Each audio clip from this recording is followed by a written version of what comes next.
Iniciamos mais uma edição do Dimensão Total na TV. O nosso programa tem a produção do jornalista Ronald Machado. Lembra o WhatsApp do programa, anote aí, Fortaleza 85 99925 1122. Lembro também o nosso portal na internet, portalarrudabastos.com.br. O telespectador pode rever qualquer programa anterior e assistir ao vivo o nosso programa pela internet, no portal e no site da TV Mais, tvmais.org. Bom, hoje no programa, o professor Djalma Pinto. Djalma Pinto é professor universitário, é escritor, advogado. Dr. Mourão Cavalcante, médico psiquiatra, antropólogo, professor universitário e escritor. Primeiro tema, lei para criar hospital público veterinário vai ser aprovado na Câmara dos Vereadores. É uma proposta do vereador Célio Studat. Doutor Mourão Cavalcante, o que é que o senhor acha do hospital público veterinário? Bom, os animais são indispensáveis à vida humana, ao coletivo da natureza. Em princípio, nós não poderíamos ser contra, até porque no ponto outro de vista, por exemplo, das doenças, muitas vezes esses animais são transmissores de doenças, veiculam, transmitem e são matrizes de doenças, e eles precisam de cuidados. Agora, ao invés de estar criando, por que que a gente não ajuda? A Universidade Estadual do Ceará tem o único curso de veterinária do Estado. E lá, há muito tempo, devotados professores, é um dos melhores cursos da Universidade Estadual do Ceará e um dos melhores cursos de veterinária do país. É muito concorrido, né? Está precisando de uma ajuda dessa. Por que que a prefeitura não busca um convênio, uma articulação com a Universidade Estadual, inclusive já se utilizando das estruturas que lá existem? Lá existem aparelhos de raio-x, não sei se teria de ressonâncias ou tem coisa de ultrassom e tudo, sabe? Porque o vereador provavelmente quer no dia da inauguração dizer, tá aí, fui eu que dei a ideia, tá aí, fui eu que... Vamos acabar com isso, né? Vamos, sinergia, juntar forças. Vamos conversar, abrir um diálogo com a Universidade Estadual do Ceará, com o curso de veterinária, porque aí nós estaríamos ajudando não só a instituição dita hospitalar da UES, como também como campo de estágio, como local de pesquisas e outras coisas mais. Seria o lugar mais indicado. Então, vereador, dá um consertozinho nessa proposta que desce muito melhor. Professor Djalma Pinto, é um projeto de lei. Eu pergunto para o professor Djalma, precisa de um projeto de lei para se criar um hospital público veterinário? É porque vai haver despesa, né? Então, a despesa tem que estar legitimada. Mas através de um projeto de lei, o Estado vai construir um hospital regional no Cariri, um hospital regional no Sobral, um hospital regional no Xaramubim. Não lembro de ter sido necessário um projeto de lei, mas não. aí, no caso, o hospital tradicional, né, que está dentro das atribuições específicas do órgão. No caso aí, é um hospital inusitado, inovador, talvez, não sei, no Brasil se já existe algum. Realmente foi uma proposta do vereador, ele é muito vinculado aos animais, e que teve muita receptividade na coletividade. Por quê? Porque, por exemplo, o cachorro é considerado hoje um amigo maior do homem. Numa sociedade que ninguém confia em ninguém, aí que essa solidariedade do cachorro se sobressai e causando realmente um vínculo de profundo afeto entre o seu proprietário e o animal. Então, o professor Mourão está sugerindo que, por exemplo, muitas pessoas, que é um trabalho, um custo elevado para você tratar da saúde do seu animal. Então, muitas pessoas realmente sofrem profundamente porque não têm condição de propiciar ao seu animal, ao seu cachorro, ao seu gato, um tratamento que realmente pudesse restabelecer, por exemplo, sua saúde. Então, essa ideia do vereador, ele deixou muito claro isso na sua campanha, é um jovem vereador, por sinal foi o mais votado de Fortaleza, e teve receptividade na Câmara, por quê? Porque isso vem de encontro a um anseio realmente de uma parte expressiva da população, principalmente o pessoal mais jovem, que tenha vinculação profunda tem até associações, diversas instituições de pessoas que vivem colhendo animais que são abandonados nas ruas. Então, nesse ponto, o ser humano tem mostrado aqui no Ceará uma solidariedade, esse espírito de preservar a vida dos animais. Podia realmente, o professor Moron aí nesse ponto, para otimizar os recursos, já que a prefeitura está com problema de caixa e o Estado também, poderiam otimizar e realmente atender a expectativa da sociedade, que isso não é só uma exigência ou uma iniciativa assim para pessoal vereador, isso tem respaldo dos eleitores, inclusive, que foi uma proposta dele e os eleitores chancelaram, e ele concretizou. Mas podia se otimizar no sentido de oferecer o serviço com a maior eficiência possível, com o menor custo. Inclusive hoje, para você ver o significado social dos animais, digamos, porque quando a gente coloca animais, tem que colocar a tropa toda, né? Desde aqueles que são chamados, emprestado do inglês de pet, que seriam aqueles animais de menor porte e mais domésticos, né? O cachorrinho, o gatinho, alguns criam tartaruga, papagaio, periquito, etc. e tal. Desde estes, como os animais de grande porte, o cavalo, a vaca, o touro, né? A polêmica que houve em torno das vaquejadas e tal. E não por acaso, há uma competição atualmente entre os shoppings em Fortaleza de autoriza ou não ser acompanhado pelos animais.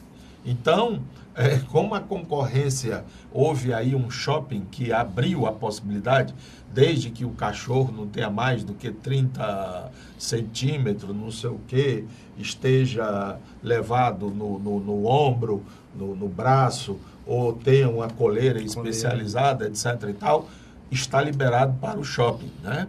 Só que os outros também, nós não podemos ficar atrás. Há também um conflito em relação a hotéis. Sim. Existem alguns hotéis que colocam até na sua propaganda, admitimos ou aceitamos animais, né? Não os humanos, mas os outros, né?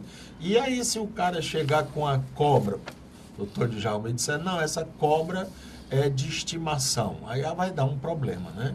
E a prefeitura, soube eu através da imprensa, está querendo privatizar o zoológico de Fortaleza. Aquele, como é que se chama? Parque Sargento... tem um nomezinho, Sargento... Prata, né? Sargento Prata. Lá tem um mini zoológico. Próximo, né? ao Castelão.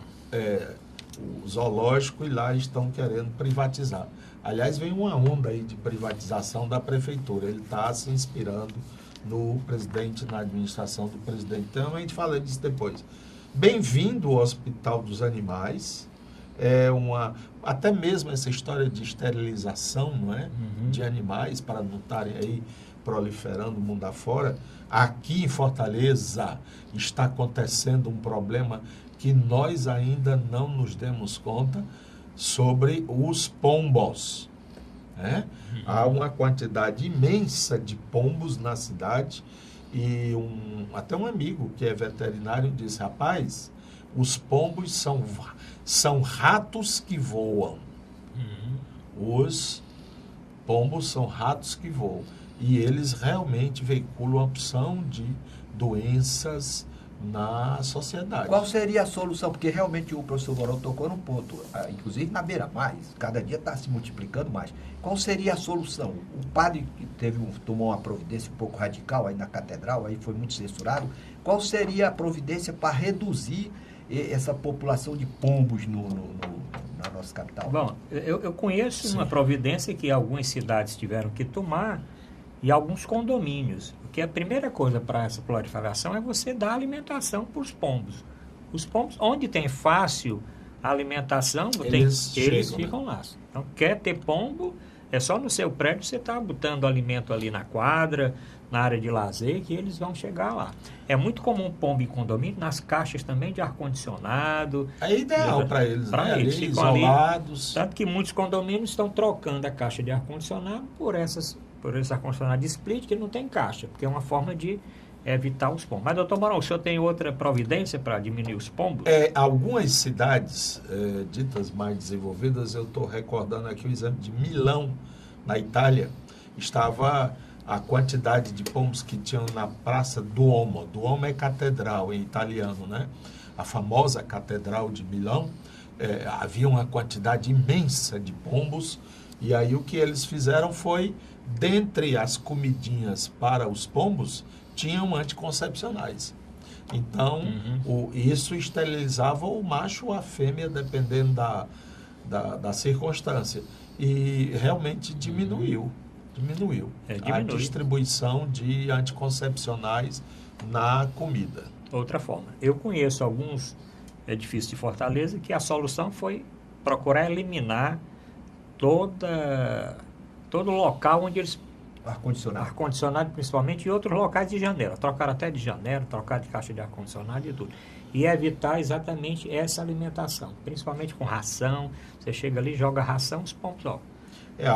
Outra preocupação é também com gatos, né?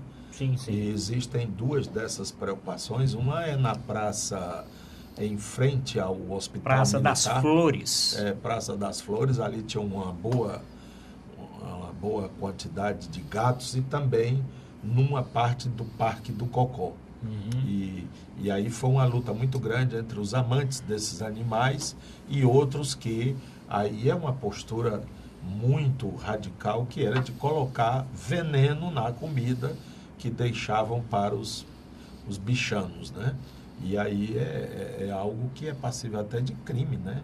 Sim. Crime contra a natureza ou o meio ambiente. E eu lembro quando o secretário da Saúde, de vez em quando chegava na secretaria uma solicitação para diminuir os gatos, principalmente do Teatro José de Alencar. Também. Que é outro local onde os gatos são em quantidade muito grande. Quando tinha uma peça de maior movimento, ou então trancavam os gatos. Aí o problema dos gatos.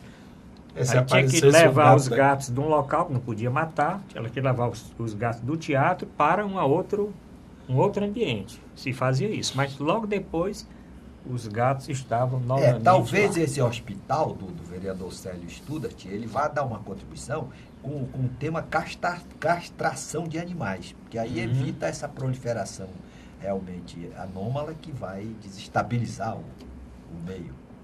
Tente uma conversa, vereador, com a UES, que eu acho que será. Na UES o curso seria de ideal. veterinária seria extremamente positivo. E na UES, doutor Mourão, existe área suficiente para você fazer um outro hospital universitário voltado para o curso de veterinária. O curso de veterinário da UES é um dos melhores, como o doutor Mourão falou, do Brasil, e um dos mais concorridos em termos de vestibular, em termos de acesso. E esse curso tem hospital? Tem um hospital veterinário, tem uma unidade, que é onde os estudantes recebem todo o treinamento cirúrgico, treinamento clínico. Extremamente precário, doutor. Tem dificuldade financeira. Porque, por exemplo, já não funciona, me parece, 24 horas, né? Tem outra história aí no meio também, é o canil, né? Sim. Os animais que andam sendo recolhidos aí pela carrocinha. E o que fazer praticamente com esses animais? Não existe mais a carrocinha, acabaram com as carrocinhas. E tem muito animal solto aí na cidade. Bom, na crise eles vão sendo descartados, liberados, sabia? Porque custa caro, quer dizer, quem tem um cão, um gato, um animal, sabe que o custo é elevado. Primeiro com as vacinas, né? Não existe na UES, mas é difícil você ter essas vacinas de distribuição, a não ser a vacina da raiva. Aí quando tem a vacinação, a campanha antirrábica, aí existem vacinas, mas as outras realmente saem caro. Depois o banho semanal, a tosa e etc. Só a afetividade que o animal propicia realmente justifica ou motiva esse gasto com ele. Bom, vamos esperar então que esse projeto vá à votação. A crítica que se faz é principalmente comparando, quer dizer, colocando o seguinte dilema: investir no hospital veterinário e a precariedade dos hospitais para os humanos. Então, a crítica de alguns vereadores é como investir no hospital veterinário se falta recurso para manter os hospitais. Mas uma administração municipal que acha de aumentar, jogando areia no mar para aumentar uma praia, deve estar com muito dinheiro. Lá na praia de Iracema, que vai ser ampliada agora, a prefeitura vai gastar 82 milhões de reais para ampliar o aterro da praia de Iracema. Uma prefeitura que tem dinheiro assim para jogar no mar, está rica. Bom, vamos sair agora deste tema e, doutor Djalma Pinto, o Ministério Público do Estado do Ceará vai realizar uma audiência pública para debater a liberação de venda e consumo de bebidas alcoólicas nos estádios. O que é que o senhor acha desta possibilidade? Eu acho que é um retrocesso, porque, por exemplo, quando logo depois da inauguração do estádio, jogaram Fortaleza e Ceará, quebraram o estádio. Isso sem poder vender bebida. Imagine podendo consumir bebida durante o jogo. Infelizmente, eu acho que um grande desafio dos times e da própria federação, dos amantes do esporte, era qualificar o cidadão para torcer pelo time. O time é um instrumento de alegria, de festividade. Claro que quem torce vai ter sempre uma satisfação com a vitória e a perspectiva também da derrota. Quando o time ganha, as torcidas saem quebrando tudo porque o time ganhou. Quando o time perde, a torcida sai quebrando tudo porque o time perdeu. Ou seja, nós não temos civilidade, nós não temos educação para usufruir aquilo que é uma paixão nacional. Então, me parece que um ponto que a educação que devia ser trabalhada nas escolas, nos grêmios e em todos os grupos sociais, tirar essa competitividade ou essa belicosidade com que as torcidas encaram o usufruto do esporte. O esporte é um instrumento para dar alegria, para tirar o estresse, para dar lazer, e não para transformar o palco dos jogos numa praça de guerra. Diante desse contexto realístico da nossa sociedade, eu acho que não contribui para diminuir essa agressividade, essa violência que é marcante após as partidas de futebol, a autorização para consumo de bebida no estádio. Doutor Mourão Cavalcante, quem está à frente deste projeto de lei, doutor, precisa de um projeto de lei para liberar a venda de bebida alcoólica no estádio? É porque eu acredito que tenha sido uma lei proibida. Proibiu. Agora é um projeto para desproibir o que foi proibido. É o deputado Goni Arruda, do PSD, que está à frente. Agora, interessante, Fortaleza e Ceará estão separados nessa questão. O presidente do Fortaleza, Luiz Girão, é contra. E o vice-presidente do Ceará, não sei se ele está em exercício, deve estar a favor. Porque o presidente do Ceará é atualmente deputado estadual e líder do governo na Assembleia. Ele era, o deputado Evandro Leitão. Mas não, Evandro saiu, quem está é o Robson de Castro, que é também... Não, eu estou dizendo, ele saiu ele não é presidente. Da presidência do Ceará, porque ele exerce um cargo público. Mas quem foi eleito foi o secretário Robson de Castro, que faz parte da equipe do governo também. Mas o que é certo é que os dois times estão divididos. Fortaleza é contra, o Ceará é a favor. E eu quero saber o doutor Mourão Cavalcante. Olha, não é a bebida que faz o crime. Ela estimula. A gente aprende na psiquiatria, aliás, foi o grande professor Leme Lopes, catedrático da Universidade do Rio de Janeiro, que uma vez ele me disse ele era bem idoso, já aposentado, ele disse assim, cuidado, porque o superego se dissolve no álcool.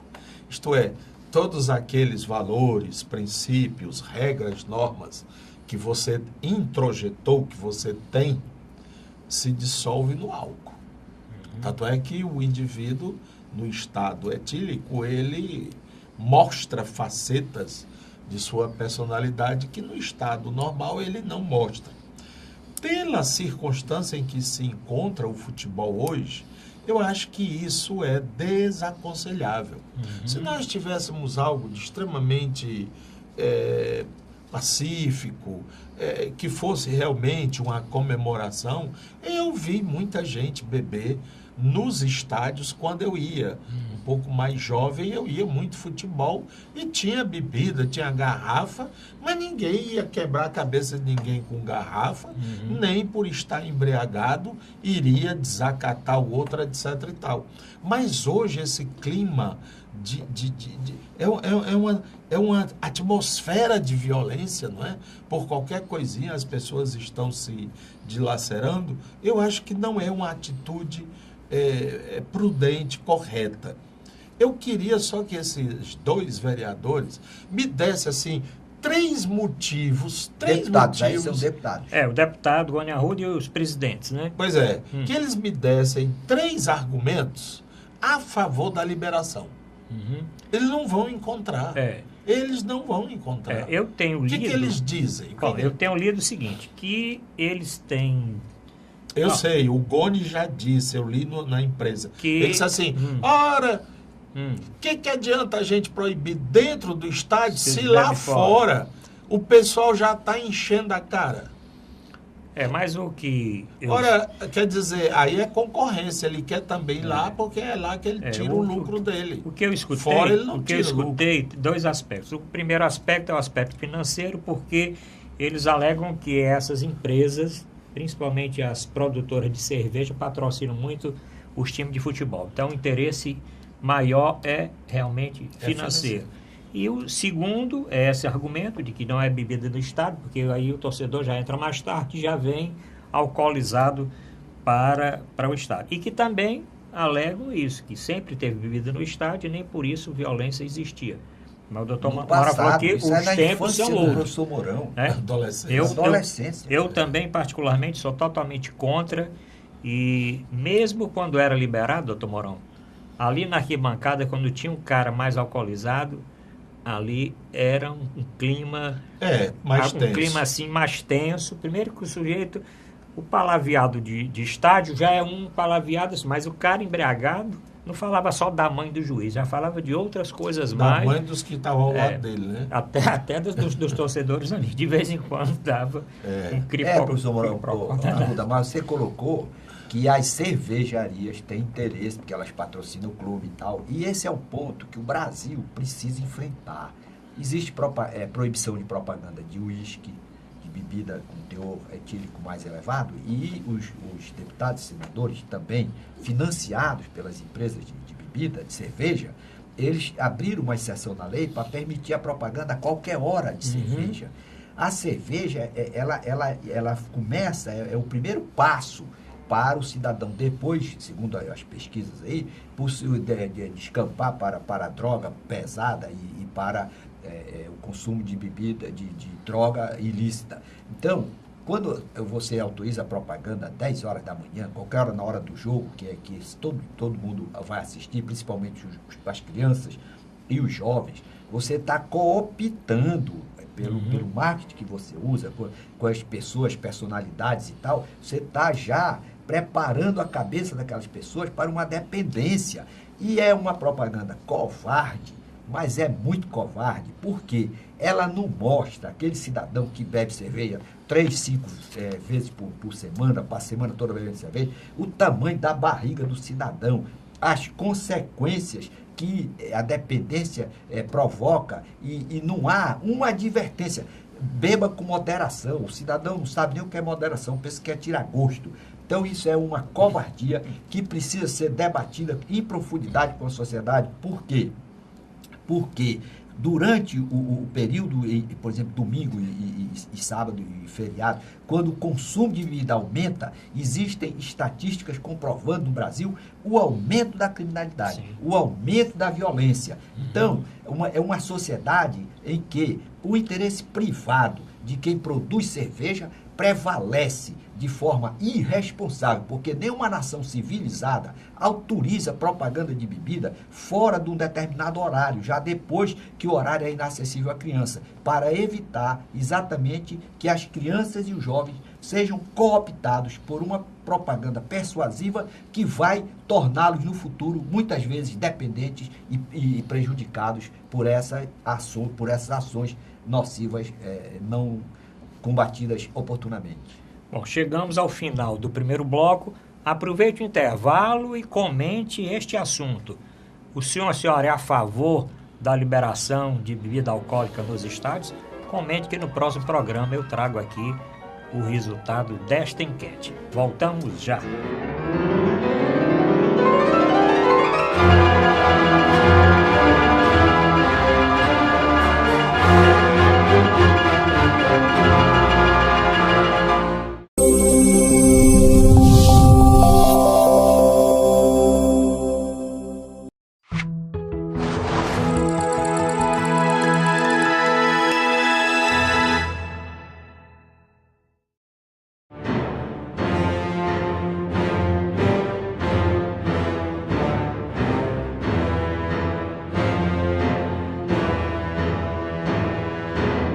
Vamos apresentar a Dimensão Total na TV. Lembro mais uma vez a produção do jornalista Ronald Machado. Lembro também o WhatsApp do programa, que é Fortaleza 99925-1122. E o nosso portal na internet, portal@arrudabaixo.com.br, para o telespectador rever programas anteriores, assistir o atual e comentar também a respeito dos temas debatidos no programa. Doutor Mourão Cavalcante, a Anatel, que é a agência reguladora, ela está autorizando as distribuidoras a repassarem o custo dos furtos de energia para os consumidores.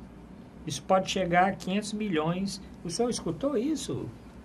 Esse assunto? Não estou entendendo como é, não. Os gatos aí, eles calculam quanto tem de prejuízo as distribuidoras de energia. A Anatel, né, de telecomunicação. Era para proteger o consumidor. Deve ser a Anael. Anael. A agência reguladora. A agência reguladora, pronto. De eletricidade. Que era para defender o consumidor. Foi por isso que eu não entendi. Pronto, mas é porque a notícia saiu truncada. Mas foi um telespectador que encaminhou. A agência reguladora está autorizando as distribuidoras a repassarem o custo que eles calculam que seja o efetivo furto da energia para as contas de quem paga. É caratice, né? Olha, a minha opinião, vou, digamos assim, ser curto e grosso. Essas agências reguladoras, não é só a Anael, como a Anatel, como até a da saúde, que é a Anvisa, e tem a outra na saúde tem também. A ANS, Agência Nacional de Saúde, que trata dos planos de saúde. Foi uma bola fora, o cara chutou o pênalti e chutou para fora. Esse cara se chama Fernando Henrique Cardoso. Ele fez as privatizações, e dizendo que as empresas continuavam sob o controle do governo, ele criou essas chamadas agências reguladoras, que criariam entre as prestadoras de serviço, telefonia, energia elétricas, planos de saúde, etc., eles criariam uma agência que seria a reguladora do prestador de serviço e do consumidor. Só que, pelo jeito, essas agências só têm favorecido as prestadoras de serviço, que é um exemplo recente. Isso aí é uma proposta, estão pensando em fazer, mas já existe. Há poucos dias, a tal que controla negócio de aviação, a ANAC, permitiu que as empresas de aviação cobrassem bagagens. Não é justo que você que vai levando 3 malas pague igual o outro que não está levando nada. Então, você vai pagar o mesmo preço pela passagem. Isso não é justo. Você vai pagar a bagagem para que a empresa possa oferecer um preço mais barato às passagens, de um modo geral, e ele não tenha que ser castigado com isso. As empresas já estão cobrando bagagens. Houve alguma alteração de preço? Não. Foi uma roubada. E essas agências, quase todas ou todas, eles fazem, inclusive, aumentos despropositais das prestações de serviço. Veja aí os planos de saúde. Eles às vezes fazem o cálculo, queremos 4%. Aí a tal da ANS, não, bote logo 7, ou arredonde para 10, que é melhor. Esse negócio aí é marmota à vista. É como o Denatran, numa época, inventou, olha bem, os acidentes de trânsito são coisas, de um modo geral, violentas, não é? Sim. Um carro barrou com o outro, incendendo, não sei o quê. Sabe o que é que eles propuseram? Botar uma caixinha de primeiros socorros. Era um tubo de gás, esparadrapo, que era a malinha de primeiros socorros. Sabe? Então é querer fazer o cidadão de otário. Aí o que é que acontece? Todas essas empresas prestadoras de serviço, elas estão repletas de reclamações nas PROCONs, DECON da vida. São os principais, não é? Sim, telefônica, energia elétrica, etc, etc. Porque nós fomos enganados com essa tal dessa privatização. E vem mais aí. Está se armando mais. Então, a matéria é o seguinte, o telespectador corrigiu. Realmente a ANEEL autoriza distribuidoras a repassar custo do conforto de energia para o consumidor. Tem quem diga que isso já é fruto da ideia da privatização da Eletrobras, porque muitos ficaram assim, pô, mas vamos essa Eletrobras, o pessoal tem muito gato, tem muita coisa, como é que isso vai ficar? Quando é que eles vão tirar esses fios das ruas? Que não pode. Sabia que essa Enel aluga os postes para as telefônicas? Alugam. E esses postes não foram eles que colocaram, foi a Coelce, a antiga Coelce Pública. Então, é um negócio desastroso. Qualquer poste, são centenas de fios ali ligados uns aos outros. E cadê que eles vão fiscalizar? Eles cortam as árvores no lugar de colocar a fiação por baixo da terra. Eles vão agredir o meio ambiente, cortando as árvores. Mas o professor Mourão falou na privatização. Realmente, onde ocorreu, na Europa, na Inglaterra, na Alemanha, onde o Estado saiu um pouco e delegou particular, porque para não onerar demais os contribuintes, o que é que aconteceu? Eles criaram essas agências e essas agências efetivamente funcionam. O problema é que no Brasil, primeiro, o critério para investidura nesses cargos, o critério não é político, é politiqueiro, é o sobrinho de um, é o primo do outro. Segundo, ele não tem compromisso com a população. Essa agência que está aumentando, aí criando mais encargo para o contribuinte, ela já deu prejuízo para o Estado do Ceará comprovado, violando as próprias normas internas que estabeleciam majoração, os critérios de majoração. O que podia se fazer, que a população podia exigir, e até o Ministério Público começar a apurar, era fazer uma avaliação no patrimônio do cidadão que entra para ser um membro dessa agência e quando ele sai, para saber se essa evolução patrimonial dele é compatível com os rendimentos, com os ganhos dele no exercício daquele mandato. Porque você acha que uma agência vai, sem interesse escuso dos integrantes desse órgão que vai autorizar, prejudicar a população assintosamente? Porque dentro do custo que a empresa vai operar, ela já deve ter essa margem de perda, de desperdício. E, por outro lado, qual é a contribuição que essa empresa dá para melhorar a qualidade do cidadão, para disseminar uma educação melhor na cidade? Qual é a propaganda? Qual é a publicidade que você conhece de Coelce, de qualquer empresa de energia, ou de uma dessas agências, no sentido de estimular o cidadão a cumprir os seus deveres, a realmente ser cumpridor dos seus encargos, em síntese, estimular a boa convivência dentro da sociedade. Você não encontra, isso é o chamado marketing social. Você não encontra uma empresa no Brasil, salvo honrosas exceções, que tenha esse compromisso de colaborar para que as pessoas possam viver mais harmonicamente, para se reduzir essa agressividade que torna incompatível a harmonia dentro da sociedade. As empresas só fazem propaganda para ampliar a margem da sua lucratividade, disseminar a atração para consumo do seu produto. Não tem compromisso nenhum com o meio social em que ela está encravada, de um modo geral. Por isso que nós não podemos andar na rua. Aí deixa só para o professor e nem estimula o professor para que seja respeitado dentro da sociedade. Aí quando acontece qualquer problema de agressividade, chama a polícia. A polícia não tem condição de resolver tudo. Então nós que temos, que vivemos na sociedade contemporânea, nós temos que contribuir com isso. E essas agências, ao invés de querer transferir o problema para o custo para cada cidadão, essas empresas deviam gastar um pouco do dinheiro da sua publicidade com propaganda, o marketing social, exatamente para diminuir a motivação para esses furtos.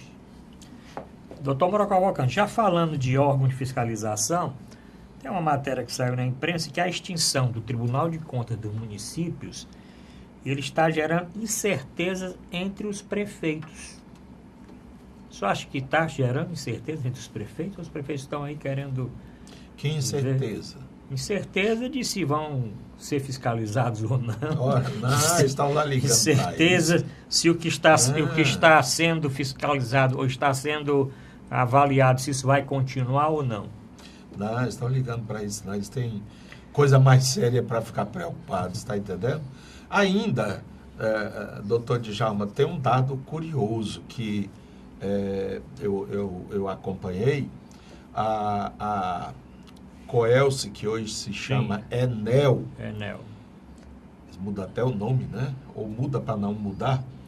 Eles tiveram, durante muito tempo, e ainda tem, a possibilidade de você fazer um seguro, né? Seguro sinistro, no caso de você morrer por conta de um acidente.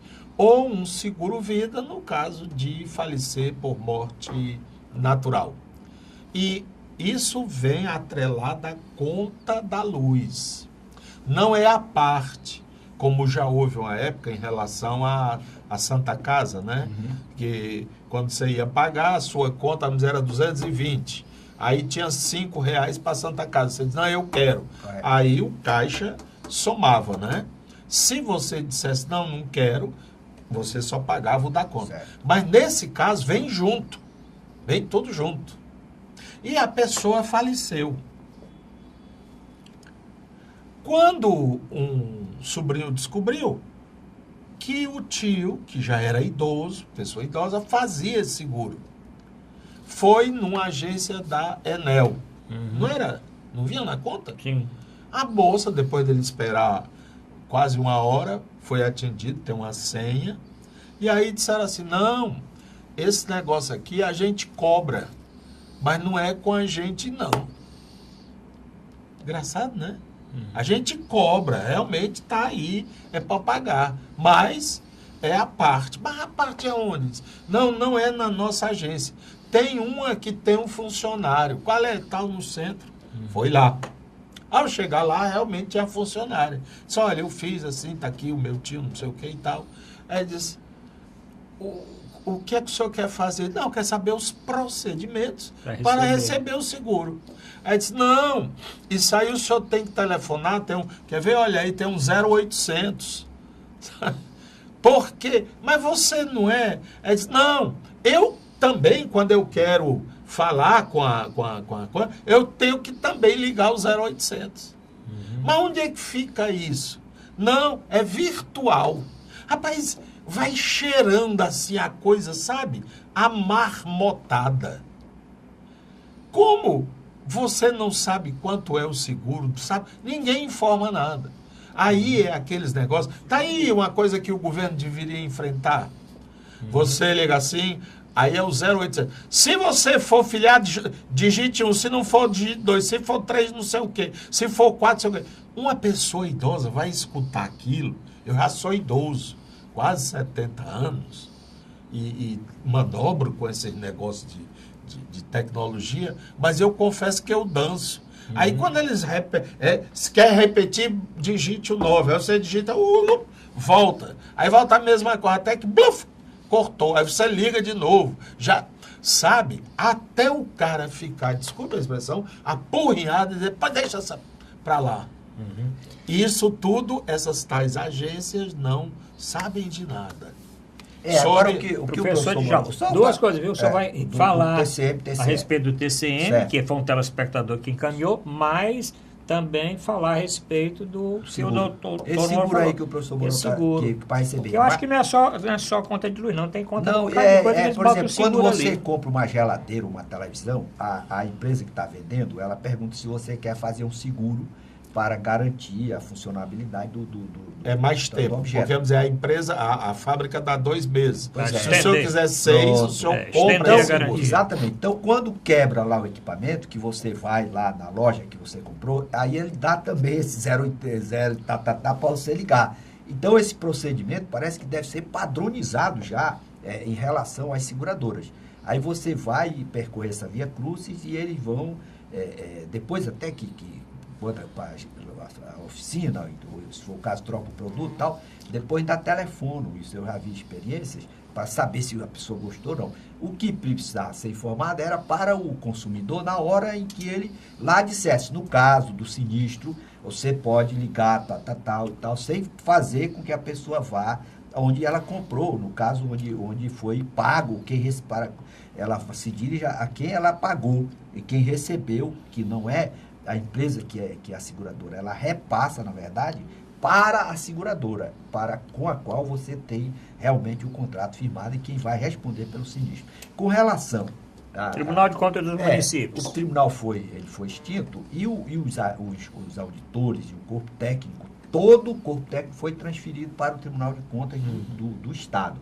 Então, as auditorias nos municípios ocorrerão normalmente. O que terminou foi a competência dos conselheiros do Tribunal de Contas do município de examinarem as contas dos gestores dos municípios cearenses. Então, vai ser examinado com o mesmo rigor, com a mesma dedicação dos servidores, dos técnicos, realmente, que não tem nada a ver com a instituição. Apenas eles foram deslocados do Tribunal de Contas do município para o Tribunal de Contas do Estado, onde eles continuarão exercendo as suas atuações, as suas funções junto aos respectivos municípios.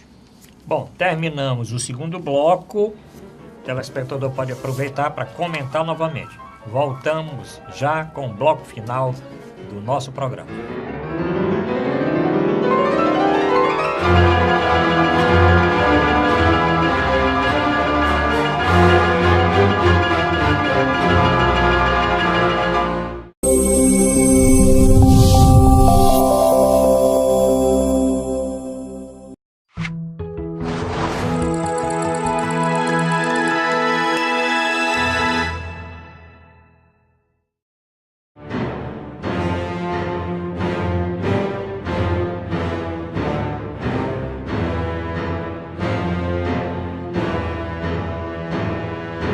Voltamos a apresentar a Dimensão Total na TV.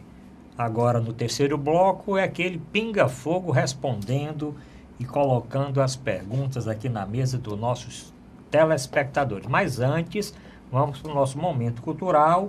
E o professor Djalma Pinto trouxe aqui o seu último livro. Professor, fale a respeito do livro Infratores no Poder. Como impedir o acesso de delinquentes na representação popular. O senhor foi fundo aí no título, né? No subtítulo. Porque é o seguinte, o professor Canotilho é um dos maiores, uma das maiores autoridades em direito constitucional do mundo. Aí quando ele veio aqui no Ceará uma vez, eu perguntei, professor Canotilho, o que é que o direito constitucional tem feito para reduzir a corrupção? Aí disse, nada. Aí confessou que um aluno dele lá de Coimbra tinha feito a mesma pergunta e ele tinha reconhecido essa omissão.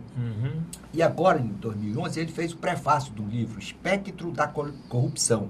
José Maltinez Lopes, o autor português. Aí o professor Canotilho está se redimindo. E eu tentei colocar esse livro em editoras, mostrando como é que o Brasil tem que atuar, como é que tem que ser aplicada a Constituição para impedir esse acesso de delinquentes na representação política. As editoras, evidentemente, não gostam desse assunto, sim, porque elas não vão criar área de conflito. Então, eu coloquei esse livro no site clubedeautores.com.br. É uma publicação independente, uma contribuição para mostrar como se desconstitui essa aberração. Por exemplo, o cidadão hoje está condenado com decisão transitada e julgado. E ele é um representante do povo, está lá na Câmara. Jacó, um cidadão que está recebendo até dinheiro de verba de emenda parlamentar. Aí vai votar no impeachment do presidente. O cidadão devia estar preso. Aí ele não, mas ele vai agora exercer de dia a função de legislador. De noite ele é presidiário. Tem um presidente também de uma Assembleia Legislativa de Rondônia que de dia é presidente da Assembleia, de noite é presidiário. É igual aquela musiquinha de carnaval, era Dória, era o nome do cara? De noite... É Maria... Como é? De dia... Não, de noite ele é Maria, de dia ele é João, né? Pois é, de dia ele é legislador, ele é autoridade, é o representante legal do Poder Judiciário do Estado. De noite ele é presidiário. Isso não existe. Uma nação que está se desmanchando em violência não pode conviver com essa aberração. Então, eu me senti compelido de fazer um trabalho mostrando que a Constituição realmente oferece meios, dispositivos, princípios consagrados lá. Só para você ter uma ideia, professor Arruda Bastos, a Constituição, em 5 dispositivos, ela consagra o princípio da moralidade e o princípio da probidade. Talvez ela seja a Constituição mais enfática para exigir que no exercício da função pública se respeite a probidade e a moralidade. E ela manda até que seja examinada a vida pregressa de quem quer ser candidato para garantir a probidade administrativa. Aí o que é que você tem? O cidadão tem, só o Renan Calheiros, tem 17 denúncias no Supremo. Então tem cara com 10, se você tiver 300 denúncias, se você tiver condenado na primeira instância pela prática de um crime de latrocínio, você já pode se candidatar, porque você ainda não foi condenado por órgão judicial colegiado. Aí quando o cidadão está no poder, está no mandato, que ele é denunciado, qual é o que é que se percebe que a sociedade constata? Ele não é julgado. Então ele passa a vida toda como elegível, porque ele geralmente termina o mandato, como foi o caso do Ronaldo Cunha Lima lá da Paraíba, morreu, deu um tiro na boca do seu desafeto, todo mundo reconheceu, ele reconheceu, pediu perdão, mas morreu elegível. Não passou nem um dia sem poder disputar mandato eletivo. Isso nós temos que mudar no Brasil. E o livro traz essa contribuição. Bom, então o Ayrton vai colocar para o telespectador anotar www.clubedeautores.com.br. Procure lá, Djalma Pinto, o livro Infratores no Poder, como impedir o acesso de delinquentes na representação popular. Mas falando em delinquentes, não estou associando a pessoa, mas o Gilmar Mendes, que é ministro do TSE, diz o seguinte, abre aspas, não posso emitir juízo sobre ministros que cobram por palestras. Doutor Mourão, o senhor acha que juízes devem ficar aí dando palestras e cobrando? Ele não tem uma função... O professor Djalma depois vai dar a opinião dele aqui. Uma outra função do que ficar cobrando, passeando, promotores, procuradores e outros membros do Poder Judiciário? Bom, desde que não seja no seu chamado horário profissional, na realidade um ministro do Supremo, ele teria um horário, ele tem que bater ponto, né? A gente poderia perguntar assim, dado o volume de processos que ele está encarregado, ele teria, por exemplo, essa possibilidade? No caso específico, você citou aí o ministro Gilmar Mendes. Com o país pegando fogo, ele não está aqui não. Ele viajou, ele estava parece que é na Holanda, Na Holanda, participando lá de um Simpósio, evento, um simpósio, alguma coisa desse tipo. Em plena semana de trabalho e estando o Supremo tão demandado, né, tão procurado como agora. Mas quem é que vai fiscalizar um ministro do Supremo? Quem? Quem? Quem é que vai botar o guiso no rato? Não, aí veja como... Veja Aí vamos ver aqui o No doutor... gato, né? Porque a Assembleia mas foi é do Professor interessante. Djalma Pinto, quem? A Constituição é sábia. Diz, né? Ela diz lá, e a lei, a ordem jurídica permite que o cidadão ele vá ao Senado da República e protocole um pedido de impeachment contra o ministro do Supremo Tribunal Federal. Onde é que está o problema? O presidente do Senado, que era por exemplo, Renan Calheiros. O Renan Calheiros tem hoje 17 denúncias lá no Supremo. Você acha que um homem desse vai abrir algum processo contra o ministro do Supremo? Tem dezena de pedidos lá. Então, esse é o ponto. Que nós temos que fazer uma depuração na nossa representação popular. Colocar pessoas realmente comprometidas com o interesse coletivo, com o bem comum. Porque aí, na hora que tiver um presidente do Senado que realmente queira cumprir a ordem jurídica do Brasil e respeite a soberania popular e que autoriza, que legitima o cidadão a protocolar um pedido de impeachment contra qualquer ministro do Supremo Tribunal Federal e ele mandar ouvir, prosseguir e colocar sob o julgamento lá pelos senadores. Agora imagine você, quem é que vai julgar? Os denunciados que estão lá, tem vários senadores, inclusive tem um senador condenado também, Ivo Cassol, está condenado pelo Supremo Tribunal Federal. Aí por que ele está lá? Aí a população diz, como é que pode um cidadão condenado pelo Supremo? Porque, quando está indiciado, a elegibilidade está garantida. Quando está condenado na primeira instância, a elegibilidade está garantida. Antes da condenação por órgão judicial colegiado, ele está elegível. Aí, quando ele é condenado na Suprema Corte, aí ele ainda continua exercendo o mandato. Isso aí é colocar o direito realmente numa situação vexatória. O que é que está acontecendo? O Supremo está interpretando um artigo da Constituição, salvo engano, no artigo 55, parágrafo 2º, parágrafo 1º, ele que diz que realmente, quando há condenação de um parlamentar, a Casa Legislativa a qual ele pertence deve deliberar, em sessão secreta e por maioria, se ele deve ou não ser afastado. Mas, por outro lado, a Constituição também tem o artigo 15, inciso 3º, que diz que quem estiver condenado com sentença transitada e julgado, tem a suspensão dos seus direitos políticos. Então, o Supremo poderia, com base nesse artigo 15, inciso 3º, afastar de pronto o deputado condenado por ele. Porque no conflito aparente de norma devia prevalecer aquele que atende melhor o espírito da sociedade em determinado momento. Então, o que é que com essa interpretação de deixar que o Senado ou que a Câmara julguem, delibere pelo afastamento do seu membro que está condenado, o que é que a população percebe? Ela se sente constrangida e vendo uma situação inusitada. O cidadão condenado, ao invés de ir para o presídio ficar cumprindo a pena, vai ser legislador, vai ser representante do povo. Você imagina como é que vão sair as leis produzidas por gente com esse perfil. Não é à toa que as medidas provisórias são vendidas e há negociações que deixam a população indignada. Doutor Moral Cavalcante, mas a pergunta que eu fiz é a seguinte, o senhor até começou a responder. Não é demais, não, o ministro está cobrando por palestra. Não, eu queria saber isso, porque eu lembro, na minha época de secretário, eu não aceitava, não. Eu até dava de graça, mas cobrar da Unifor, da Unicristos, da UFC, uma palestra para eu falar de saúde, para eu falar da minha atuação na saúde, ou de um tema específico, ou para participar de um congresso, ou para abrir uma mesa. Na minha época, eu tinha um certo cuidado. E o que nós vemos aqui tem milhões e milhões. A matéria mostra aí de procuradores, promotores, sei lá, juízes e ministros que ganham mais com as palestras do que mesmo com o salário, que já é um salário bem substancial. Agora aí... Tem uma regulamentação para isso? Não tem, porque realmente, por exemplo, um seminário, quando ele vai ter a participação do ministro do Supremo, principalmente, por exemplo, Luiz Roberto Barroso, que é um ministro muito brilhante, muito eloquente, realmente dá um upgrade no evento.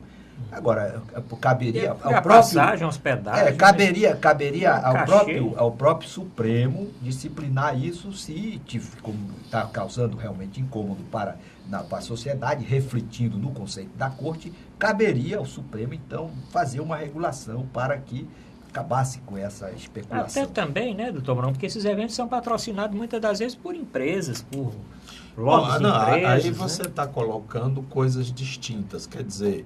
Primeiro, eu falei que eles não podem atrapalhar a função primeira, que é a de serem juízes do Supremo.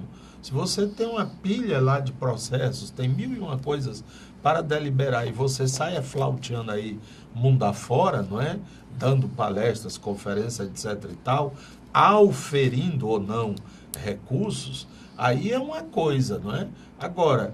Como estava dizendo o doutor Djalma, para abrilhantar um evento que tem uma conotação, vamos dizer, social, é promovido por uma instituição tipo OAB ou outro tribunal, um tribunal regional, etc. e tal, aquela participação dele pode, inclusive, ser pedagógica, para que ele esclareça aquelas coisas que estão em debate, etc. e tal. Eu não sou necessariamente contra, não é? Mas... que pudesse, não sei se também seria uma regulamentação que iria necessariamente resolver isso. Agora, é bom que eles tenham prudência para não se referirem a situações que transcendem o papel deles. Por exemplo, o que se critica do ministro Gilmar Mendes é que ele tem tido muito mais posições políticas nessas intervenções que ele tem feito do que propriamente até arrazoados jurídicos, que é pelo motivo pelo qual ele foi procurado. E é uma forma também deles divulgarem o que vem sendo feito pelos tribunais e qual tem sido a preocupação deles a respeito de determinados temas, não é? Quer dizer, eu não sou necessariamente contrário, acho que pode ser uma coisa perfeitamente aceita, desde que eles não anunciem, por exemplo, posições prévias e depois eles participem do julgamento, ou então posições políticas. O ministro Gilmar Mendes, eu sou muito mais a favor do parlamentarismo do que desse presidencialismo, de cooptação, não sei o quê. Ele feliz é um partido. Agora tem tantos partidos, né? O Achemos, o Podemos, o Queremos, né? Partidos aí, ele poderá entrar em militância, etc. e tal. Enquanto ministro do Supremo, era bom que ele tivesse mais um pouquinho de simancol. Agora, só para completar esse tema, existe uma proposta aí de emenda constitucional estabelecendo mandato para o ministro do Supremo Tribunal Federal. E eu acho razoável, porque, na verdade, o professor Canotilho diz que o Supremo Tribunal Federal do Brasil é a corte com mais poderes do mundo. Tem mais poder do que a Suprema Corte dos Estados Unidos, segundo ele. Então, nós precisamos que, além dele julgar, ele ter essa capacidade de julgar e ter a capacidade também de legislar. Por exemplo, quem foi que legislou autorizando o casamento de homem com homem? Foi o Supremo Tribunal Federal. Não existe isso na Constituição, essa autorização. Pelo contrário, aqueles constituintes de 88, inclusive o professor Cid Carvalho, eles nunca pensaram nessa hipótese. Então, interpretando a Constituição, o Supremo estabeleceu essa diretriz. Então, porque eles são legisladores, e um legislador com vitaliciedade, isso é incompatível com a atuação do Poder Judiciário. Então, a ideia, eu acho que é mais apropriada para o Brasil, é estabelecer um mandato. O cidadão vai ser ministro durante 10 anos, está lá a proposta, terminou, ele cumpriu a sua missão, como inclusive, na Espanha já adotam esse modelo. Talvez isso tire um pouco esses questionamentos sobre a atuação de alguns ministros da Suprema Corte do Brasil. Doutor Manuel Cavalcante, o senhor queria completar mais alguma coisa desse tema? O que eu queria era registrar com muita satisfação a postura assumida pelo advogado cearense, professor Antônio Carlos Fernandes. Ele é advogado, professor da Unifor, professor da Faculdade de Direito.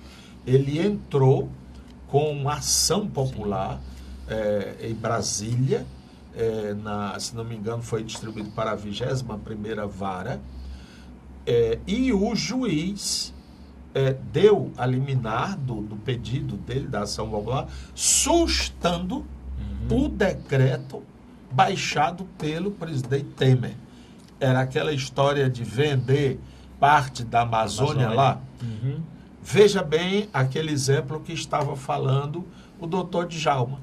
Um simples advogado aqui do Ceará, né, indignado, como cidadão, indignado, faz, né, um requerimento, como é um pedido, uma ação, né, e se impõe contra a autoridade maior do país, dizendo que aquele decreto é inconstitucional. Ele barroa, né? Ele esquece, ele passa por cima da Constituição, e isso não é possível. Imediatamente, o Planalto soltou outro decreto, mas que também já está sendo questionado. Então, eu lembrei-me muito, sabe, doutor Djalma, com aquela atitude daquele homem, lembra? Na Praça Celestial, em Pequim, a fila de canhões, os tanques, né? Os tanques, e ele lá, sozinho, na frente daqueles canhões, desafiou a ditadura. Né? Pronto. O que pode um cidadão? Esse gesto do professor Antônio Carlos Fernandes, cearense, baixinho, né? Corajoso, competente, foi meu contemporâneo de faculdade, é vibrante, batalhador, um grande professor, dedicado. Ele luta há não sei quantos anos a história da privatização do BEC. Nunca foi feito um balanço. Até hoje ele questiona isso. E por outro lado, essa ação popular está prevista no artigo 5º, inciso 73 da Constituição. Qualquer cidadão pode promover ação popular contra danos ao meio ambiente, contra danos ao patrimônio público, em favor da moralidade. Esse artigo é o primeiro artigo que a Constituição manda prestigiar esse princípio da moralidade. E esse grande advogado, Antônio Carlos, foi muito feliz como cidadão, qualquer cidadão, isso é típico da democracia, é típico da soberania popular, isso é uma consequência da soberania popular, que o cidadão que banca o Estado tem o direito de impedir que o governante que esteja atuando em nome do Estado atue, faça uma ação ou promova qualquer gesto, ou adote qualquer conduta que venha a causar lesão ao patrimônio público. Pois bem, essa atitude do professor Antônio Carlos teve repercussão internacional. Ele foi destaque no New York Times. Está lá a matéria dizendo um advogado do Nordeste do Brasil e tal, saiu em El País, da Espanha, e uma série... eu coloquei no meu Facebook um elogio, uma homenagem. Rapaz, estourou, tá tudo cheio lá, não sei nem como é que abre, tá entendendo? De tantas mensagens, o que mostra como há indignação nesse país. E, sobretudo, também internacional, porque o problema é que afetou a Amazônia. Pois é. E o mundo todo realmente tem uma preocupação muito grande com a preservação da Amazônia. E, por isso, ele merecidamente recebeu esse reconhecimento pela sua atuação cidadã no mundo todo. Bom, infelizmente, chegamos ao final do programa. Agradecendo aqui o professor Djalma Pinto, o doutor Mourão Cavalcante. Aproveito o telespectador para comentar os temas de hoje e sugerir pauta para o nosso próximo programa. Obrigado a todos e até a próxima semana.